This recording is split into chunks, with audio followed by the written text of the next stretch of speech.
વલસાડના તાતીથૈયા શ્રી સાંઈ લક્ષ્મી મિલ ગોડાઉનમાં આગ લાગી। વેસ્ટેજ કાપડમાં અગમ્ય કારણસર આગ લાગતા અફરાતફરી મચી ગઈ। આગે વિકરાળ સ્વરૂપ ધારણ કર્યું। આગ લાગતા ગોડાઉનમાં અફરાતફરીનો માહોલ જોવા મળ્યો। સ્થાનિકોએ પાણીનો મારો ચલાવી આગ પર કાબુ મેળવ્યો।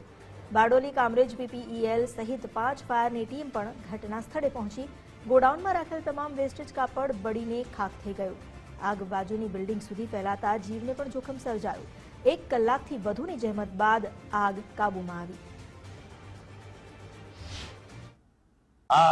શ્રી સાંઈ લક્ષ્મી મિલની અંદર જે ચીમનીનું ગોડાઉન છે એની અંદર વેસ્ટેજ સળગેલું હતું। કેટલી ગાડી? ઘટના સ્થળ પર કુલ 5 ગાડી હાજર હશે।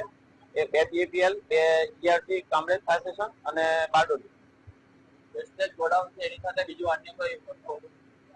બીજી અંદર વસ્તુમાં તો કઈ જાણવા એવું મળ્યું નથી, પણ વેસ્ટેજ છે। કેટલા કલાક લાગ્યા આગ પર કાબુ મેળવતા? 1 કલાક લાગ્યો।